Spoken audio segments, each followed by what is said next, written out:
Hi, welcome to Kovai cooking. இன்றைக்கி நம்ம சேனலில் என்ன பார்க்க போகிறோன்னா, கோயம்புத்தூர் ஸ்டைலில் அரைச்சி வச்ச பாவக்காய் புளிக்குழம்பு தாங்க. எப்படி பண்ணுறதுன்னு பார்க்கலாமா? ஒரு வானலியில் 2 டேபிள் ஸ்பூன் எண்ணெய் விட்டு கட் பண்ணி வச்சுருக்க பாவக்காயை சேர்த்து நல்லா வதக்கி விட்டுறலாம். இது எதுவும் அடி பிடிச்சிடாமல் இதோட பச்சை வாசனை போகிற வரைக்கும் வதக்கி விட்டுறலாம். பாவக்காயை லேசாக கட் பண்ணி இப்படி வதக்கி சேர்த்துட்டோம்னா குழம்புல சீக்கிரமாக வெந்துடும். ஹார்டாக இருக்காது, காய் சாப்பிட்றக்கும் நல்லாயிருக்கும். பாவக்காயோட பச்சை வாசனை போகிற வரைக்கும் நல்லா வதக்கிக்கணும்.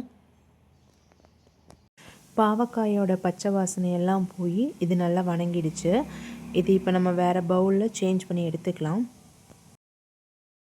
பாவக்காய் வதக்கின அதே வானலியில் 2 டேபிள் ஸ்பூன் எண்ணெய் விட்டு பொடியாக நறுக்கி வச்ச சின்ன வெங்காயத்தை இதோடு சேர்த்துக்கலாம்.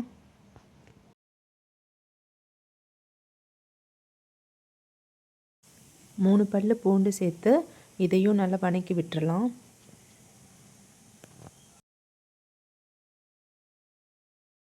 வெங்காயம் பூண்டு 50% நல்லா வதங்கிடுச்சு. இது கூட இப்போது 1 டேபிள் ஸ்பூன் சீரகம், 1 டேபிள் ஸ்பூன் சோம்பு, ஒரு கைப்பிடி அளவு கருவேப்பிலை சேர்த்து இதையும் நல்லா வதக்கி விட்டுறலாம்.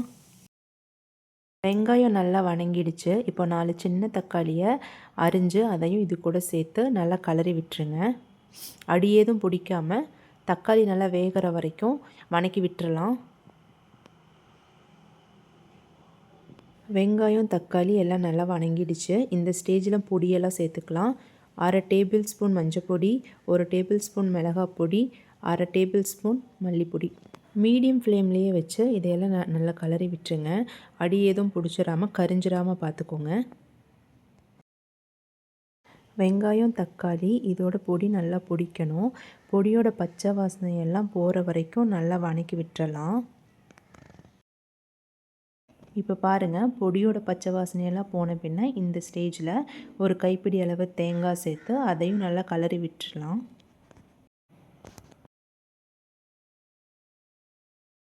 மீடியம் ஃப்ளேமில் வச்சு தான் பண்ணணும். தேங்காய் எதுவும் கரிஞ்சிடக்கூடாது. தேங்காய் கரிஞ்சதுன்னா ஒரு மாதிரி குழம்பு ஸ்மெல் அடிக்கும். இதை இப்போ நல்லா ஆற வச்சு ஒரு மிக்ஸி ஜாரில் சேர்த்து அரைச்சி எடுத்துக்கலாம். இந்த பதத்துக்கு அரைச்சி நல்லா எடுத்துக்கலாம். ஒரு மண் சட்டி வச்சு மண் சட்டி நல்லா காஞ்சதும் அதில் 2 டேபிள் ஸ்பூன் எண்ணெய் சேர்த்து எண்ணெய் நல்லா காஞ்சதும் கடுகு சேர்த்துக்கலாம். 1 டேபிள் ஸ்பூன் வெந்தயம், ஒரு கொத்து கருவேப்பிலை போட்டு பொடியாக நறுக்கி வச்ச சின்ன வெங்காயம் பூண்டு இதையும் போட்டு நல்லா தாளித்து விட்டுருங்க. இப்படி அரைச்சி வைக்கிற குழம்பெல்லாம் மண் சட்டியில் பண்ணிங்கன்னா டேஸ்ட்டும் ரொம்ப நல்லாயிருக்கும். பெரிய நெல்லிக்காய் சைஸில் கொஞ்சம் புளி எடுத்து ஊற போட்டு இதை நல்லா கரைச்சி அந்த தண்ணியை நம்ம வடிகட்டி எடுத்துட்டு வெங்காயம் நல்லா வதங்கின பின்ன அந்த தண்ணியை இதோடு சேர்த்து நல்லா கலரி விட்டுருங்க.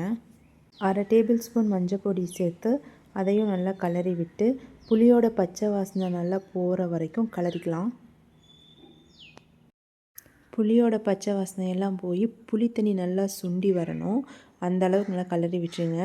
இப்போது இந்த ஸ்டேஜில் கல்லுப்பு கொஞ்சம் சேர்த்துக்கோங்க. இப்போது நம்ம வதக்கி வச்சுருந்த பாவக்காயை இதோடு சேர்த்து நல்லா கலரி விட்டுறலாம்.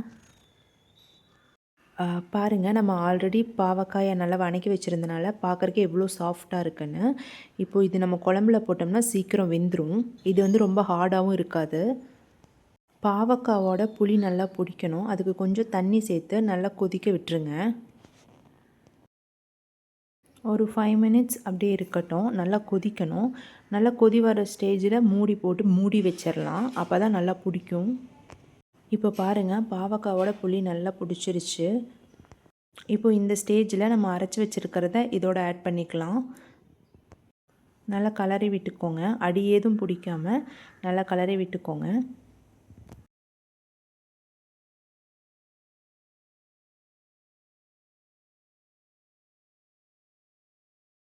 வேணுங்கிற அளவுக்கு தண்ணி சேர்த்து நல்லா கொதி விட்டுருங்க. குழம்பு நல்லா கொதித்து அதோட பச்சை வாசனையெல்லாம் போகட்டும். அடி ஏதும் பிடிக்காமல் அப்பப்போ நல்லா கலரி விட்டுருங்க.